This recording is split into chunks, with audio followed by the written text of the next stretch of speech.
مکہ کو چھوڑ رہے ہیں. مولا علی شیر خدا کو اپنے بستر پہ سونے کو کہا ہے اے مولا علی امانت دے کر واپس آنا, بہت سارے مکے والوں نے مجھے کچھ دے رکھا ہے, لہٰذا اللہ کا حکم ہے مکہ کو چھوڑ کر مدینہ کی وادی کی طرف روا دوا ہو جائے. اس لیے مولا علی کو اپنے بستر پہ سلایا ہے, حضرت ابو بکر کو بلایا ہے. اللہ کے حبیب اور حضرت ابو بکر مکہ کو چھوڑ کر مدینہ کی طرف جانے لگے ہیں. راستے میں ایک مقام پر پہنچے ہیں, ایک پہاڑ کے قریب پہنچتے ہیں, پھر ایک غار ثور کے قریب پہنچتے ہیں. وہ غار ثور میں جانا چاہتے ہیں. حضرت ابو بکر صدیق فرماتے ہیں یا رسول اللہ صلی اللہ علیہ وسلم یہ غار بڑا پرانا ہے, ممکن ہے اس میں سانپ ہو, بچھو ہو, سانپ بچھو کی یہ آماج گاہ ہو. اے اللہ کے حبیب پہلے تکلیف پہنچے تو آپ کے غلام کو پہنچے, امام الانبیاء کو نہ پہنچے. یا رسول اللہ آپ غار کے باہر رہے,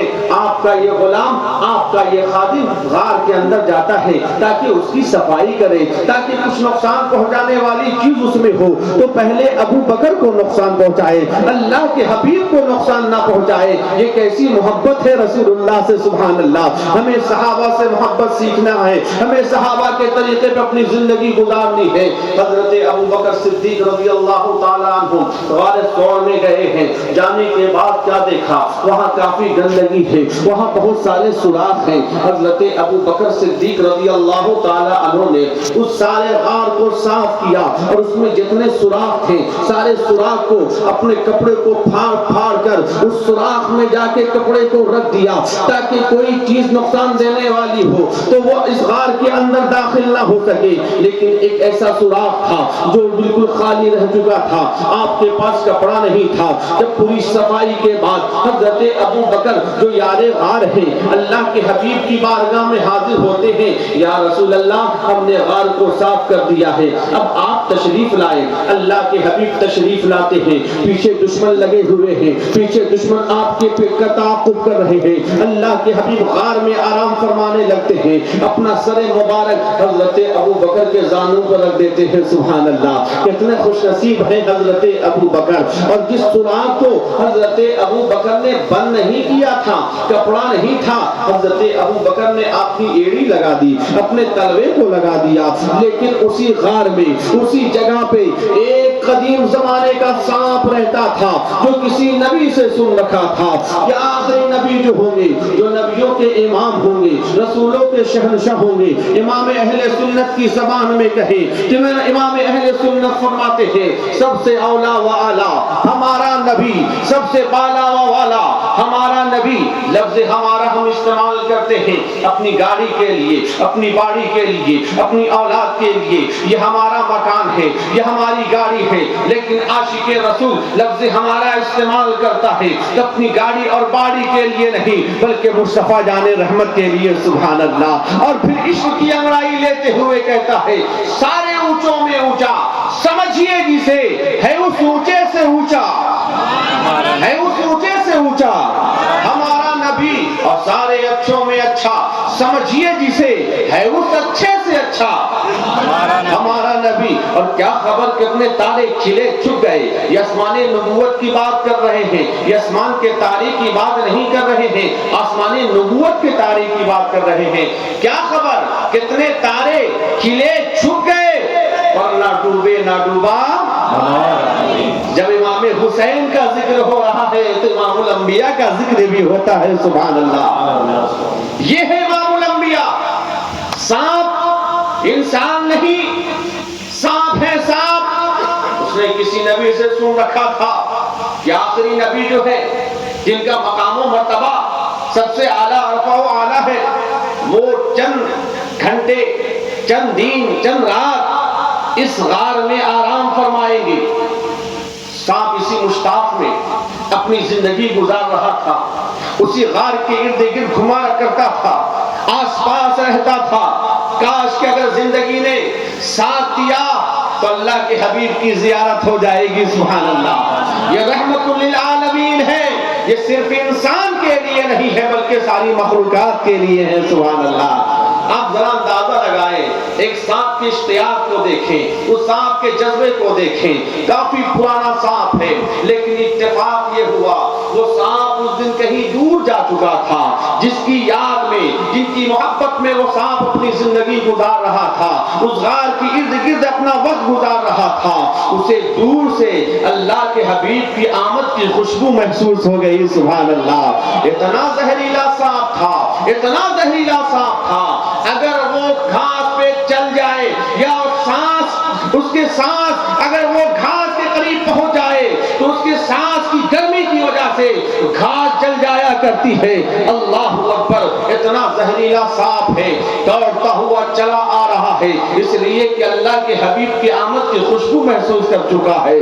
جیسے ہی وہ غار کے قریب پہنچتا ہے، سوراخ کے قریب دیکھتا ہے کہ کوئی چیز موجود ہے، وہ اپنے اپنے سر کو اس پہ ملنے لگتا ہے، گویا کہ وہ سانپ کہہ رہا تھا، اے ابو بکر اپنے تلوے کو ہٹا دو، جلدی سے ہٹا دو، اس لیے میں تو اسی لیے زندگی گزار رہا ہوں کہ اللہ کے حبیب کی زیارت کر لوں، اپنے تلوے کو ہٹا دو۔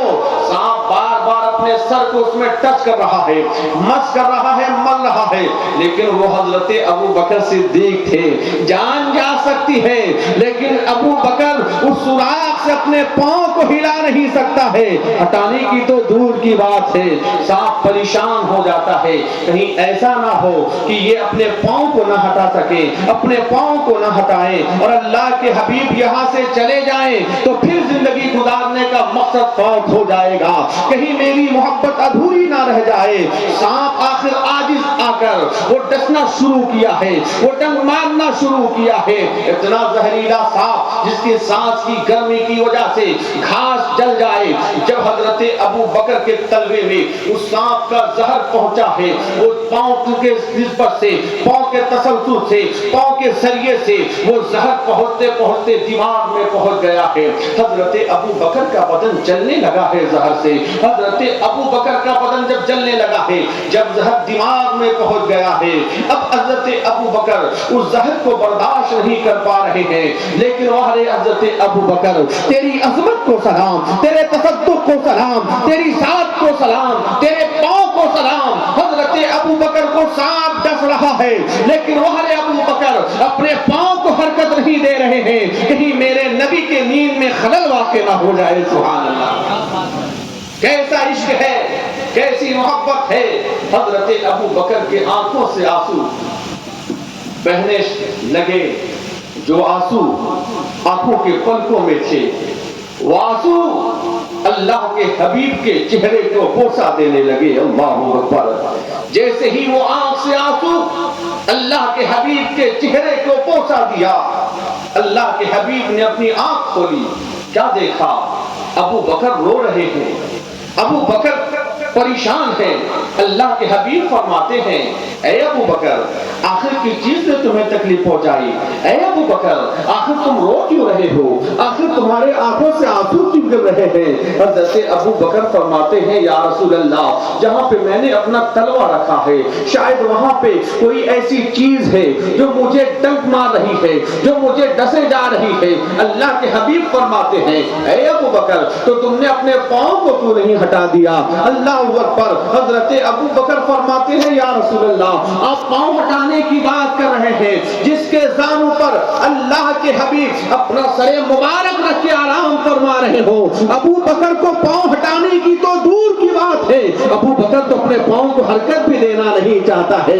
یا رسول اللہ وہ کتنی اچھی زندگی ہے، وہ کتنی اچھی موت ہے کہ آنکھیں اللہ کے حبیب کے چہرے کا دیدار کر رہی ہو اور جسم سے وہ نکل رہی ہو۔ سبحان اللہ، وہ کتنی اچھی موت ہوگی۔ اللہ اکبر، حضرت ابو بکر کا جب ذہن میں اور دل و دماغ میں زہر پہنچ چکا ہے، اللہ کے حبیب پریشان نہیں ہوتے ہیں۔ کیوں پریشان ہوں؟ اللہ نے تو آپ کو بے شمار معجزہ عطا فرمایا ہے۔ سبحان اللہ، اللہ کے حبیب نے فرمایا ذرا دکھاؤ تو ابو بکر سانپ نے کہاں پہ ڈسا ہے، کہاں پہ کاٹا ہے؟ یا رسول اللہ اس جگہ پہ سانپ نے ڈسا ہے، کاٹا ہے۔ اللہ کے حبیب نے اپنا لعاب مبارک نکالا ہے اور وہاں پہ لگا دیا ہے جو زہر کی وجہ سے حضرت ابو بکر پریشان تھے، دماغ میں زہر پہنچ چکا تھا۔ اللہ کے حبیب کا لعاب کیا لگا ہے؟ حضرت ابو بکر فرماتے ہیں یا رسول اللہ آپ کا لعاب دہن مبارک کیا لگا ہے؟ اب تو میرے پورے جسم سے زہر نکل گیا ہے، سبحان اللہ، میرے جسم سے ساری تکلیفیں دور ہو گئی ہے، میں اسی لعاب مبارک کی بات کر رہا ہوں۔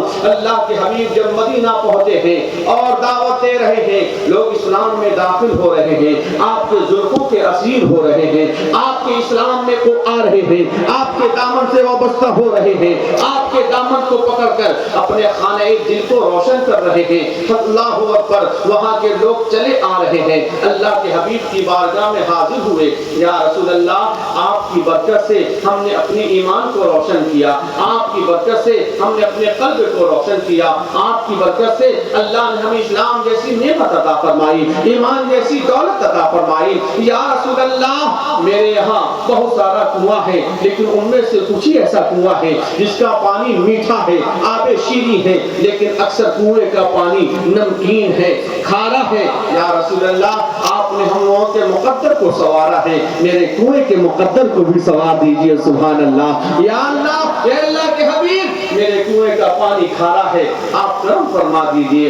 اللہ کے حبیب فرماتے ہیں ٹھیک ہے، پریشان ہونے کی ضرورت نہیں ہے، اس کنویں میں اپنا لعاب دہن مبارک ڈال دیتے ہیں۔ جب تک نہیں ڈالا تھا اس کنویں کا پانی کھارا تھا، اس کنویں کا پانی نمکین تھا۔ اللہ کے حبیب کا لعاب مبارک اس کنویں میں کیا گیا ہے؟ صحابہ کہنے لگے ہیں یا رسول اللہ جس طرح سے آپ نے میرے قلب کو روشن کیا ہے، اسی طرح سے کنویں کا مقدر بھی سنور چکا ہے، اب اس کا پانی کھارا نہیں، آب شیریں ہو گیا ہے، سبحان اللہ، چشمہ شیریں ہو گیا ہے۔ یہی لعاب مبارک کی برکت ہے۔ پتہ کیا چلا؟ یہ لعاب مبارک کی برکت ہے، اگر حضرت مولا علی کی آنکھ میں لگ جائے تو آپ کی آنکھ کی تکلیف دور ہو جائے، حضرت ابو بکر کے پاؤں میں لگ جائے تو حضرت ابو بکر کے جسم کی ساری تکلیف دور ہو جائے۔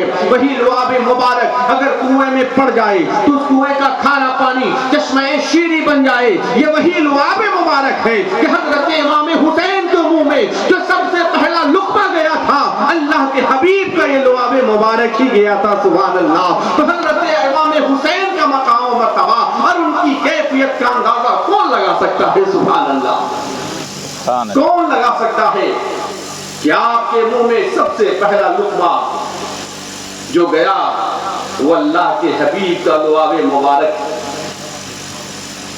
یہ وہی لعاب مبارک ہے جس سے سارے لوگ فیض یاب ہو رہے ہیں، یہ وہی لعاب مبارک جو حضرت امام حسین کے منہ میں گیا۔ اور یہ میرے امام حسین جو مدینہ میں پیدا ہونا، بچپنا مدینے میں گزرا، جوانی مدینے میں، تقریباً 55-56 سال کی عمر مدینے میں، صحابہ کی جھرمٹ میں اللہ کے حبیب کے نواسے نے اپنی زندگی گزاری، لیکن تاریخ شاہد ہے مولا علی شیر خدا رضی اللہ تعالی عنہ کے شہید ہونے کے بعد حضرت امام حسین، حضرت امام حسن کو لوگوں نے انتخاب کیا، آپ سب کے شہنشاہ ہیں، تخت پر آپ بیٹھیں گے، تخت پر آپ بیٹھ جائیں۔ باتفاق رائے حضرت امام حسن تخت پر بیٹھ گئے، لیکن کچھ لوگوں نے خلفشار مچانا شروع کیا، جیبیں گوئیاں شروع کی۔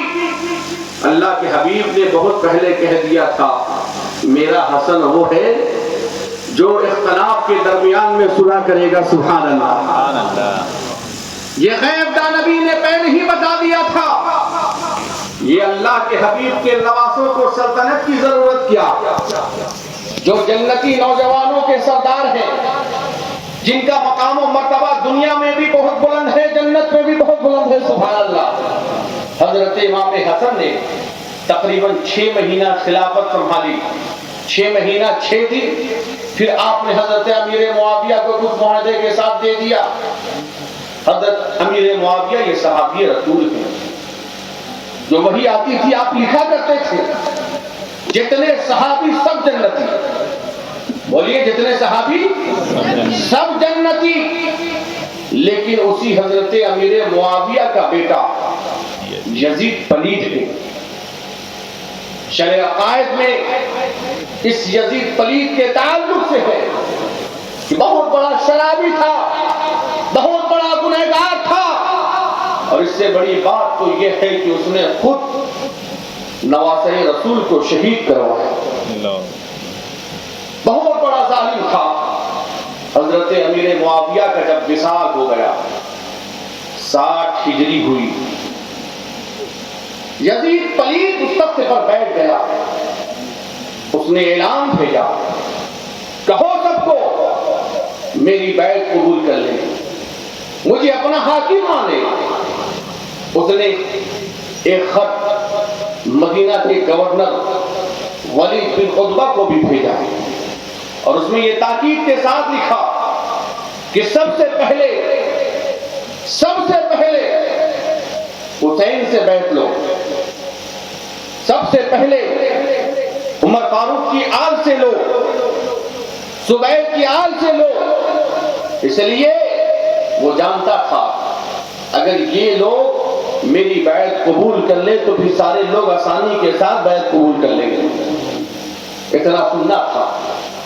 ولید بن عتبہ کو جب یہ خبر پہنچی، ولید بن عتبہ جو اہل بیت سے محبت کرنے والا تھا، اس کے دل میں امام حسین کی عظمت تھی، اس کے دل میں امام حسین کی محبت تھی، اس کے دل میں امام حسین کا ادب و احترام تھا۔ اس نے کسی قاصد کے ذریعے بھجوایا کہ تمہیں گورنر بلا رہے ہیں۔ حضرت امام حسین نے کہا ٹھیک ہے میں آتا ہوں۔ بعض روایت میں ہے کہ حضرت امام حسین جب اس کے پاس گئے اور ساتھ میں کچھ لوگوں کو لے کر گئے اور کہا کہ اگر اندر سے آواز آئے تو پھر آپ حضرات اندر داخل ہو جاؤ گے۔ لیکن حضرت امام حسین ولید بن عتبہ کے قریب گئے، پوچھا کیا بات ہے، آپ نے مجھے بلایا ہے؟ ولید بن عتبہ اپنی جگہ سے وہ ہٹ گئے، امام حسین کو بیٹھنے کو کہا کہ یزید کی جانب سے خط آیا ہے، امیر معاویہ کا انتقال ہو گیا، تخت پر یزید بیٹھ چکا ہے، وہ چاہتا ہے کہ آپ اس کی بیعت قبول کر لیں۔ اتنا سننا تھا، ہاشمی خون ظاہر ہونے لگا، چہرے پہ خون کے اثرات ظاہر ہونے لگے، اور کیوں نہ ہو یہ وہی حسین ہے جن کے بازو میں مولا علی کی شجاعت ہے، سبحان اللہ۔ یہ وہی حسین ہے جن کے جسم میں جو خون ہے وہ کسی اور کا نہیں، مصطفیٰ جان رحمت کا ہے، سبحان اللہ۔ یہ وہی حسین ہے جن کے خون میں حضرت فاطمہ زہرا کا دودھ شامل ہے۔ وہ حسین کیسے برداشت کر سکتے تھے؟ وہ حسین جس حسین کو اللہ کے حبیب نے اپنے پشت پہ سوار کیا، وہ حسین جس کے لیے اللہ کے حبیب نے اپنے سجدے کو طول دے کر اشارہ فرما دیا، حسین آج تم میرے پیٹھ پر ہو سجدے کی حالت میں، کل اسلام کا علم تمہارے پیٹھ پر ہوگا۔ جس طرح سے میں نے تمہیں سنبھالا ہے اسی طرح سے تمہیں اسلام کو سنبھالنا ہوگا، اسلام کے علم کو اٹھانا ہوگا۔ میرے حسین نے وہی جذبے کے ساتھ کہا تھا، اے کبھی بھی حسین اس یزید کی بیعت قبول نہیں کر سکتا ہے۔ حالانکہ حضرت امام حسین کو سلطنت کی ضرورت نہیں تھی، بادشاہت کی ضرورت نہیں تھی۔ اگر یزید شخص صحیح ہوتا، پرہیزگار ہوتا، متقی ہوتا، تقوی شعار ہوتا، ممکن ہے امام حسین اس کی بیعت قبول کر لیتے۔ ایک اچھا انسان کسی باطل انسان کے ہاتھ میں ہاتھ نہیں دے سکتا ہے۔ جو اسلام کے علم کو اٹھانے کی بات کر رہا ہو اور حقیقت میں اسلام کو اٹھانے کی بات کر رہا ہو، وہ علم بردار کبھی بھی ایسے ہاتھ میں ہاتھ نہیں دے سکتا تھا۔ حسین جانتے تھے کہ اگر میں ہاتھ اس کے ہاتھ میں دے دوں تو لوگ کہیں گے جب نبی کے نواسے میں ہاتھ دے دیا ہے چلو ہم بھی ہاتھ دے دیتے ہیں، نبی کے نواسے نے جب اس کی بیعت قبول کر لی ہے چلو ہم بھی بیعت قبول کر لیتے ہیں۔ لیکن امام حسین نے شریعت کو دیکھا ہے، نبی کی طریقت کو دیکھا ہے، قرآن کے احکام کو دیکھا ہے، اسلام کے احکام کو دیکھا ہے۔ امام حسین کے ذہن میں اسی وقت وہ بات یاد آ گئی جس کا ذکر اللہ کے حبیب نے کیا تھا، وہ بات یاد آ گئی جس کا ذکر ام الفضل سے کیا گیا تھا، وہ بات حضرت امام حسین کے ذہن میں آ گئی جس کے تعلق سے جبریل امین نے فرمایا تھا کہ جب اللہ کے حبیب کے دائیں طرف حضرت امام حسین ہیں، بائیں جانب حضرت ابراہیم ہیں جو آپ کے نور نظر تھے، حضرت جبریل امین آتے ہیں اور فرماتے ہیں اللہ تعالیٰ ان دونوں میں سے کسی کو چاہتا ہے آپ اسے دینا پسند فرماتے ہیں۔ تو اللہ کے حبیب نے دیکھا کہ اگر میں حسین کو دے دوں تو حضرت فاطمہ کا دل بے قرار ہو جائے گا، مولا علی کا دل بے قرار ہو جائے گا، اور پھر میرا دل بھی بے قرار ہو جائے گا، بے چین ہو جائے گا۔ ایسا کرتے ہیں ابراہیم کو خدا کی بارگاہ میں پیش کر دیتا ہوں، سبحان اللہ۔ گویا کہ یہ ذہن میں بات آ چکی ہے امام حسین کی، اب وہ جنگ شروع ہونے والی ہے، یزید پلید تخت پر آ چکا ہے۔ میرے حسین نے بڑے جذبے اور جنون کے ساتھ کہا تھا اے ولید بن عتبہ کچھ بھی ہو جائے یہ حسین کبھی یزید کے ہاتھ میں ہاتھ نہیں دے سکتا ہے۔ ابھی آپ کہہ کے نکل ہی رہے تھے ولید کے پاس سے کہ ولید کے پاس اس گورنر کے پاس ایک مروان نامی شخص موجود تھا۔ یہ مروان وہی ہے کہ جب اس کی پیدائش ہوئی تھی اور لوگ جب اللہ کے حبیب کی بارگاہ میں لائے تھے کہ آپ کچھ اپنے ہونٹ سے لگا کر اس کے ہونٹ میں لگا دے، زبان میں لگا دے، تو اللہ کے حبیب نے فرمایا تھا گرگٹ کا بیٹا گرگٹ ہی ہے، اللہ اکبر، یعنی یہ رخ چینج کرنے والا ہے۔ اکثر جنگ جو ہوئی ہے وہ مروان کی وجہ سے ہوئی ہے، اللہ نے مروان کے باپ پہ لعنت بھیجی ہے، یہ اسی کی طرف اشارہ ہے کہ گرگٹ کا بیٹا گرگٹ ہی ہوا کرتا ہے، اللہ اکبر۔ جب مروان نے دیکھا کہ امام حسین وہاں سے جا رہے ہیں تو مروان نے ولید سے کہا تم بہت غلط کر رہے ہو، ابھی فوراً یزید امام حسین سے بیعت لے لو ورنہ کہو کہ سر قلم کر دیں گے۔ ولید اللہ کے حبیب کے محبوب سے محبت کرنے والا تھا، اس ولید عتبہ نے کہا تم کیسی بات کر رہے ہو، کیا میں حسین کو اس وجہ سے قتل کر دوں کہ اس نے یزید کی بیعت قبول نہیں کی ہے، کیا تم مجھے جہنم کا راستہ دکھانا چاہتے ہو؟ ولید سے یہ کبھی بھی نہیں ہوگا کہ اہل بیت کے سر پہ تلوار چلائے، یہ ولید سے ایسا نہیں ہو سکتا ہے۔ لیکن مروان نے کافی کوشش کی لیکن امام حسین وہاں سے آخرکار نکل گئے۔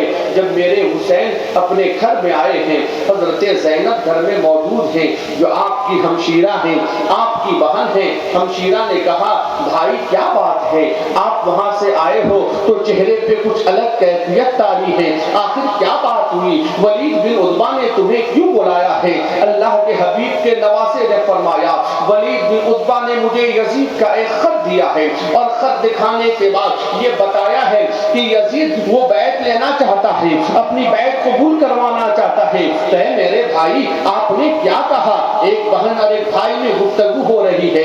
بھائی نے کہا بھلا حسین جس کے رگوں میں علی کا خون ہو، فاطمہ کے دودھ کی چمک ہو، مصطفیٰ جان رحمت کی نوازشات ہو، کہیں وہ حسین اس مقدس ہاتھ کو، جس ہاتھ کی انگلیوں کو پکڑ کے اللہ کے حبیب نے مدینہ کی گلیوں میں پھرایا تھا، جس انگلی کو پکڑ کے اللہ کے حبیب نے اپنی منبر کے قریب کیا تھا، کیا حسین اس ہاتھ کو اس گندے ہاتھ میں دے سکتا ہے؟ میں نے منع کر دیا ہے۔ بہن کے چہرے پہ مسکراہٹ ظاہر ہو گئی ہے، سبحان اللہ۔ بھائی بھی ایمانی اعتبار سے لاجواب ہے اور بہن بھی ایمان کے اعتبار سے لاجواب ہے، سبحان اللہ۔ نعرے تکبیر، نعرے رسالت، مسلک اعلیٰ حضرت زندہ باد، نعرے تکبیر۔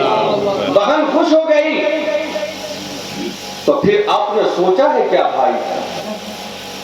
آپ کا ارادہ کیا ہے؟ میرے حسین کی آنکھوں میں وہ آنکھیں جو رحمت و نور کی برسات برسائیں، وہ آنکھیں جن آنکھوں کو دیکھ کر بے شمار لوگوں کی تکلیفیں دور ہو جائیں۔ میرے حسین غم و علم کی آنکھوں کو لے کر آنکھوں میں اشک بار ہو کر میرے حسین کہتے ہیں اب مدینہ میں رہنا مناسب نہیں ہے، اب مدینہ میں رہنا مناسب نہیں ہے۔ میں نہیں چاہتا کہ میرے نانا کے شہر میں خون بہے، میں نہیں چاہتا میرے نانا کے شہر میں تلواریں چلیں، میں نہیں چاہتا میرے نانا کے شہر میں لوگوں کے ہاتھ اور پاؤں کو کاٹ دیے جائیں. میں نہیں چاہتا میرے نانا کے شہر میں, میرے نانا کی سرزمین پر کوئی بچہ یتیم ہو جائے. لہذا میں نے یہ فیصلہ کیا ہے, اے میری زینب, میں نے فیصلہ کیا ہے کہ اب اس جگہ کو میں چھوڑ دوں. حالانکہ میرے حسین خوف کی وجہ سے نہیں, ڈر کی وجہ سے نہیں, وہ نواسے رسول ہیں. سبحان اللہ. ایک آواز دے دیتے ہیں مدینہ والوں, یزید کی جانب سے یہ خط آیا ہے کہ حسین سے بیعت لے لو, میں اس کی مخالفت کر رہا ہوں, میدان میں آ جاؤ.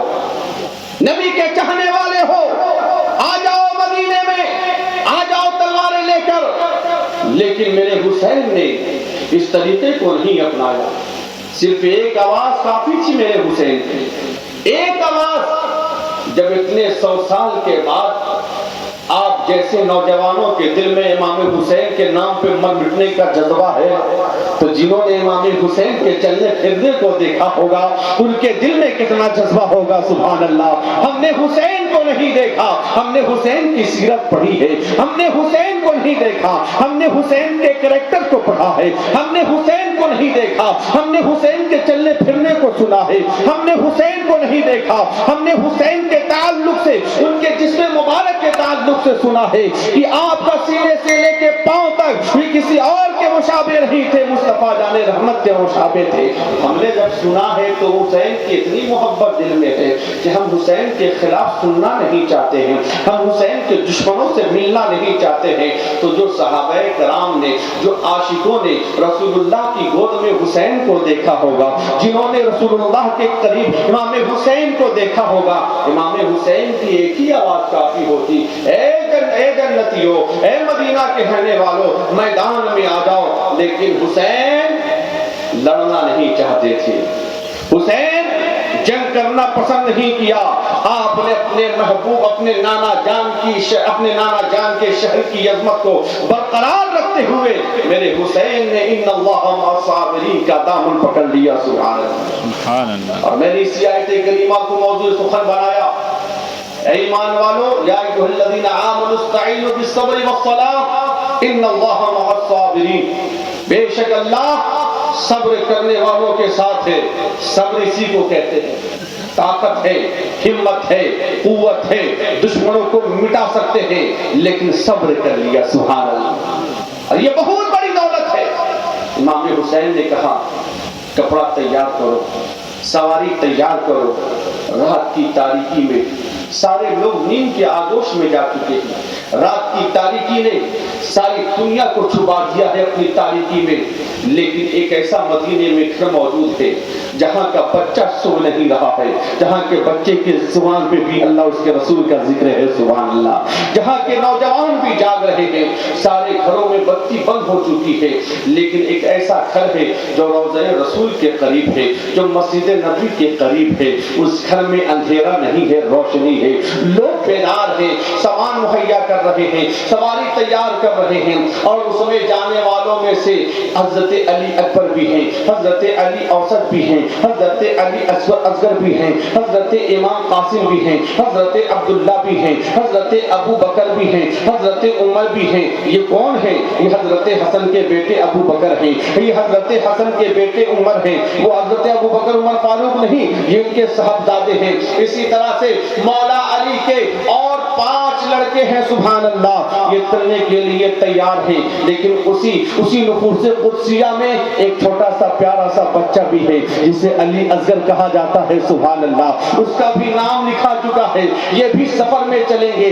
ساروں کا نام لکھا گیا ہے, لیکن ان میں سے کچھ ایسے ہیں جن کا نام نہیں لکھا گیا ہے. اس سفر میں جانے کی بات نہیں کی جا رہی ہے. سارے لوگ, بچے سے بڑے تک, سارے لوگ دیکھ رہے ہیں. کپڑا تیار کیا جا رہا ہے, لوگ سامان کو ایک جگہ کر رہے ہیں. پوچھنے والے نے پوچھا ہے, اے میرے بابا ذرا بتاؤ تو صحیح, آخر رات کی تاریکی میں سارے لوگ سو رہے ہیں, آپ کیوں جاگ رہے ہیں؟ سامان کو ایک جگہ سے دوسری جگہ کیوں لے کے جا رہے ہیں؟ میرے حسین کی آنکھوں سے آنسو جاری ہے. یہ میرے وہی حسین ہے جو مدینہ کی گلیوں میں اپنی زندگی گزاری ہے. سبحان اللہ. حاجی جب 8 دن کے لیے حج کے موقع پر مدینہ جاتا ہے, آپ پوچھئے حاجیوں سے, اے حاجی جب آپ 8 دن کے لیے مدینہ مدینہ جاتے ہو تو جب مدینہ چھوڑنے کی بات آتی ہے تو آپ کی کیفیت کیا ہوتی ہے، آپ کا انداز کیا ہوتا ہے، آپ کے ذہن میں بات کیسی چلتی ہے، آپ اس وقت کیا سوچتے ہو، آپ کے دل کی کیفیت کیا ہوتی ہے؟ وہ حاجی کہے گا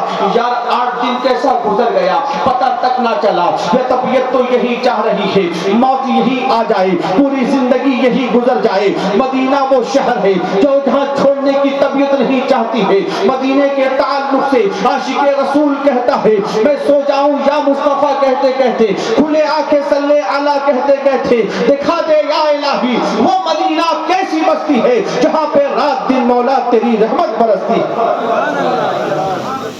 وہ مدینہ ہے۔ حاجی 8 دن کے لیے گیا، چھوڑنے کی طبیعت نہیں چاہتی ہے۔ خود میں اپنی کیفیت بتا رہا ہوں۔ جب آخری مرحلہ آیا، آخری سلام ہے، سارے لوگ گاڑی پہ بیٹھ چکے ہیں، میں اور میرے ساتھ ایک اور تھے، روضہ رسول کے قریب ہیں، آنکھوں سے آنسو جاری ہے، آج بھی وہ منظر نگاہوں کے سامنے ہے، آج بھی وہ وہی للک ہے، وہی تڑپ ہے۔ طبیعت چاہ رہی تھی کاش یہاں کے ذمہ دار مجھے قید کر لیے ہوتے، مجھے جانے سے روک دیے ہوتے، مجھ پہ زیادتی ہوتی، سب برداشت کر لیتے، لیکن میرے نبی کا شہر جو ہے وہ پیارا شہر ہے، وہ پیارا شہر ہے جہاں کے ذروں میں بھی اللہ نے شفا رکھا ہے، جس کے تعلق سے نبی نے فرمایا ہے جو یہاں مرنا چاہے یہی مرے میں اس کی شفاعت کروں گا۔ سبحان اللہ۔ یہ وہی مدینہ شہر ہے۔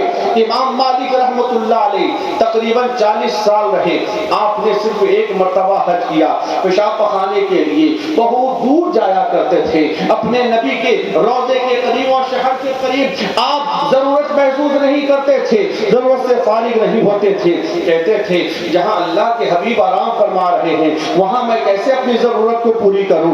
آپ دور دراز جایا کرتے تھے۔ آپ سے پوچھنے والے نے پوچھا کہ آپ نے صرف ایک مرتبہ حج کیوں کیا اور حج کرنے کیوں نہیں جاتے؟ تو آپ فرماتے ہیں میرے اوپر جو حج فرض تھا میں نے وہ فرض ادا کر لیا، اب میں اللہ کے حبیب کے روضے سے دور ہونا نہیں چاہتا ہوں، میری تمنا ہے میری موت ہو تو مدینے میں ہو۔ سبحان اللہ، میری موت ہو تو مدینے میں ہو۔ اب ذرا اندازہ لگائے جس نے 8 دن زندگی گزاری ہے، جس نے چند سال زندگی گزاری ہے، وہ مدینہ چھوڑنا نہیں چاہتا ہے۔ اور پھر جو فرشتے مدینہ میں آتے ہیں، جو فرشتے ایک بار آتے ہیں، صبح میں ایک مرتبہ آئے، پھر جو چلے گئے تو پھر دوسری مرتبہ موقع نہیں ملتا، پھر جو شام میں آئے پھر وہ چلے گئے تو پھر ان کو دوسری مرتبہ موقع نہیں ملتا۔ لیکن عاشق رسول کے لیے صرف ایک وقت نہیں ہے، حج کے لیے جو جاتے ہیں انہیں 8 دن کا موقع ملتا ہے۔ سبحان اللہ۔ اسی میں تڑپ ان کے اندر پیدا ہو جاتی ہے، بے چینی پیدا ہو جاتی ہے، اضطراب کی کیفیت پیدا ہو جاتی ہے، بار بار اس شہر کو یاد کر کے وہ روتا ہے اللہ اکبر۔ جس کا بچپنا مدینے میں گزرا ہو اور پھر جس کا دروازہ کھلتا ہو تو وہ مسجد نبی میں داخل ہو جایا کرتا ہو، جس کا دروازہ کھلتا ہو روضہ رسول کے قریب پہنچ جاتا ہو، جس کا دروازہ کھلتا ہو تو اللہ اکبر کی صدائیں اس کے کان میں پہنچ چکی ہو، 55 سال کی تقریباً عمر ہو چکی ہے، اب مدینہ کو چھوڑنے کی بات آ رہی ہے۔ ذرا محسوس کریں میرے حسین کی حالت کیا ہو رہی ہوگی اس وقت، میرے حسین کے اندر کتنی بے چینی ہوگی۔ ہاں بے چینی تھی، جو آنکھوں میں رحمت و نور کی بارش نظر آیا کرتی تھی اب انہی آنکھوں میں اس وقت آنسو کے سیلاب نظر آیا کرتے تھے۔ حضرت میرے حسین مکہ مدینہ کو چھوڑنا پسند نہیں کر رہے ہیں، لیکن آپ نے دیکھا کہ ہم نے یزید کی بیعت کا انکار کر دیا ہے، یزید اچھا انسان نہیں ہے، یہ ظلم کرے گا، ظالم بن کر سامنے آئے گا، لہذا مدینہ چھوڑ کر اب یہاں سے کہیں اور چلے جاتے ہیں۔ اور عبداللہ ابن زبیر پہلے ہی مکہ جا چکے تھے، عبداللہ ابن عمر پہلے ہی مکہ جا چکے تھے۔ یہ 3 حضرات وہ تھے کہ یزید کی طرف سے خاص ان 3 حضرات پہ فوکس کیا گیا تھا کہ سب سے پہلے انہیں 3 سے بیعت لے لو، اگر یہ تینوں لے لیں گے تو پھر ہمیں ٹینشن نہیں ہے، ہمیں تردد نہیں ہوگی، پریشانی نہیں ہوگی، پریشانیوں کا سامنا کرنا نہیں پڑے گا۔ آخرکار سارا سامان تیار ہو جاتا ہے، لوگ نکلنے کی تیاری میں ہیں، وہیں پہ ایک چھوٹی سی پیاری سی 10 سالہ عمر کی ایک بچی ہے جس کا نام بی بی سوگرا ہے۔ اس کا نام اس لسٹ میں نہیں آتا ہے، اس کا کپڑا وہاں نہیں رکھا جاتا ہے، اس کا سامان نہیں رکھا جاتا ہے، وہ سوگرا سمجھ جاتی ہے کہ شاید ان قافلے والوں کے ساتھ میرا نام درج نہیں کیا گیا ہے، شاید مجھے بابا چھوڑنا چاہتے ہیں۔ حضرت سوگرا بے چین ہو جاتی ہے، آواز دیتی ہے، بابا سب کا کپڑا رکھا رہا ہے، اس سوگرا کا کپڑا کیوں نہیں رکھا جا رہا ہے؟ بابا سارے لوگوں کی تیاری ہو رہی ہے، آخر مجھے کیوں ہٹایا جا رہا ہے، مجھے کیوں دور کیا جا رہا ہے؟ سوگرا کو نہ لے جانے کی وجہ سب سے بڑی وجہ یہ تھی کہ سوگرا بخار سے جل رہی تھی، کافی کمزوری آ چکی تھی۔ اللہ کے حبیب کے نواسے نے کہا بیٹی صبر کرو، صبر بہت بڑی دولت ہے۔ کہا بابا میں بھی آپ کے ساتھ چلوں گی، مجھے بھی اپنے ساتھ لے کے چلو، میں کمزور نہیں ہوں بابا، میرے ہاتھ میں کمزوری نہیں آئی ہے، میرے پاؤں میں کمزوری نہیں آئی ہے بابا، دیکھو نا میں چل کے دکھاتی ہوں۔ وہ سوگرا کھڑی ہو گئی، چل کے چند قدم چلتی ہے، پھر فوراً گر جاتی ہے۔ وہ چھوٹے چھوٹے قدم بڑھا کر کہہ رہی تھی بابا مجھے بھی لے چلو، میں بھی تندرست ہوں، آپ کے قافلے والوں کے ساتھ جا سکتی ہوں، مجھے تنہا مت چھوڑو۔ علی اصغر مجھ سے محبت کرتا ہے، بھائی علی اکبر مجھ سے محبت کرتا ہے، بابا مجھے لے کے چلو۔ حضرت امام حسین کی آنکھوں سے آنسو گر رہے ہیں۔ حضرت حسین نے اپنے اشک بار آنکھوں سے کہا تھا اے میری بیٹی سوگرا اب مجھ سے زیادہ امتحان مت لے، صبر کر، اللہ کی یہی مرضی ہے، انشاءاللہ اگر اللہ نے چاہا تو تجھے میرے قریب کر دے گا۔ اے سوگرا صبر کر۔ پھر وہ سوگرا اپنی ماں کی طرف بڑھتی ہے، اپنے بھائی کی طرف بڑھتی ہے، اے علی اکبر بھیا مجھے چھوڑ کے کیوں جانا چاہتے ہو، مجھے بھی ساتھ لے لو نا۔ لیکن حضرت علی اکبر بھی کیا کرے، بابا کی مرضی نہیں ہے، حضرت سوگرا کو چھوڑ کے جانا ہے، اس لیے وہ کمزور ہے، اس لیے کہ وہ بے چین ہے، اس لیے کہ ان کے جسم میں کمزوری چھا چکی ہے۔ اتنا سننا تھا، حضرت سوگرا بھی رو رہی ہے، حضرت حسین بھی رو رہے ہیں، علی اکبر بھی رو رہے ہیں، سارے لوگ سواری پہ سوار ہو چکے ہیں۔ اب وہاں سے قافلہ چلنے والا تھا کہ اس سے پہلے حضرت امام حسین کہتے ہیں چلتے ہیں پہلے نانا جان کی قبر پہ، چلتے ہیں پہلے نانا جان کی تربت پہ آخری سلام پیش کرتے ہیں۔ ایک روایت میں ہے کہ امام حسین سب سے پہلے جنت البقیع گئے، حضرت فاطمہ زہرا کی بارگاہ میں، اپنی امی جان کی بارگاہ میں، اور ایک روایت میں ہے کہ آپ سب سے پہلے اللہ کے حبیب کی بارگاہ میں حاضری دیتے ہیں اور پھر اس چوکٹ کو پکڑ پکڑ کر روتے ہیں، میرے نانا جان یہ آپ کا وہی حسین ہے جس کے رونے سے آپ بے چین ہوتے تھے، جس کے رونے سے آپ پریشان ہوتے تھے۔ امی جان سے کہا کرتے تھے میرے حسین کو رلایا مت کرو، میرا حسین روتا ہے تو میرا دل بے قرار ہو جاتا ہے، میرا حسین روتا ہے تو بے چینی چھا جاتی ہے، اے میری فاطمہ میرے حسین کو رلایا مت کرو، میرے بابا بچپنا آپ کے دیار میں گزارا ہوں، بچپنا آپ کی گود میں گزارا ہوں، اے میرے بابا بچپنا ماں کی گود میں گزارا ہوں، بھائی حضرت حسن کے قریب گزارا ہوں، بابا اب میں مدینہ کو چھوڑ رہا ہوں، طبیعت نہیں چاہتی ہے جہاں بچپنا گزرا ہے اس شہر کو چھوڑ دوں، اور پھر مدینہ تو وہ شہر ہے جہاں مریضوں کو شفا ملا کرتا ہے، مریضوں کو دوائیں ملا کرتی ہے، جو جہاں کوئی مرض ٹھیک نہ ہو تو وہ مدینہ آ جائے تو انشاءاللہ اس کا مرض ٹھیک ہو جائے گا، اس کی پریشانی دور ہو جائے گی۔ سبحان اللہ سبحان اللہ۔ نہ ہو آرام جس بیمار کو سارے زمانے سے، اعلیٰ حضرت کے بھائی علامہ حسن رضا خان فرماتے ہیں نہ ہو آرام جس بیمار کو سارے زمانے سے، اٹھا لے جائے گا ان کے آستانے سے، وہاں سے لے کے چلا جائے اللہ اسے شفا عطا فرمائے گا۔ اور اللہ کے حبیب فرماتے ہیں کہ نبی جس شہر کو سب سے زیادہ پسند فرماتے ہیں وہیں ان کا وصال ہوتا ہے، تو مدینہ وہ شہر ہے جو پورے شہر پورے دنیا کے خطوں سے سب سے بہتر وہ شہر ہے، لیکن چھوڑنے کی بات آ گئی ہے، رو رہے ہیں، یادیں تازہ ہو رہی ہیں، یا رسول اللہ چھوڑ رہا ہوں، طبیعت نہیں چاہتی ہے، در و دیوار کو پکڑ کے رو رہے ہیں۔ اتنے میں آپ کو نیند لگ جاتی ہے، عالم خواب میں اللہ کے حبیب تسلی دیتے ہیں، سینے پہ ہاتھ رکھ کے کہتے ہیں حسین صبر کر، اللہ تجھے بہتر جزا عطا فرمائے۔ حسین بیدار ہوتے ہیں، لیکن مدینہ شہر کو چھوڑنے کی بات ہے۔ 55 سالہ زندگی جو مدینہ میں گزری ہے، اس شہر کو کیسے چھوڑوں؟ یہاں تو ہم اپنے شہر کو چھوڑنا پسند نہیں کرتے، جہاں آدمی اپنا گھر بنا لیتا ہے، اپنی دکان قائم کر لیتا ہے، اس دکان کو چھوڑنا نہیں چاہتا، طبیعت نہیں چاہتی، حالانکہ اس شہر میں اس گاؤں میں کچھ بھی برکت والی چیز نہیں ہے، لیکن وہاں کے در و دیوار سے محبت ہو جاتی ہے۔ اور پھر مدینہ جہاں سب کچھ ہے، سبحان اللہ، پیام لے کے جو آئی صبا مدینے سے، مریض عشق کی دوا لائی مدینے سے، سبحان اللہ۔ یہ حضور مفتی اعظم ہند فرماتے ہیں، یہ وہ مدینہ ہے جہاں غریبوں کو کھلایا جاتا ہے، جہاں بڑوں اور چھوٹوں کو پالا جاتا ہے، حرم کی زمین اور قدم رکھ کے چلنا، ارے سر کا موقع ہے، ہو جانے والے اعلیٰ حضرت فرماتے ہیں وہ مدینہ ہے۔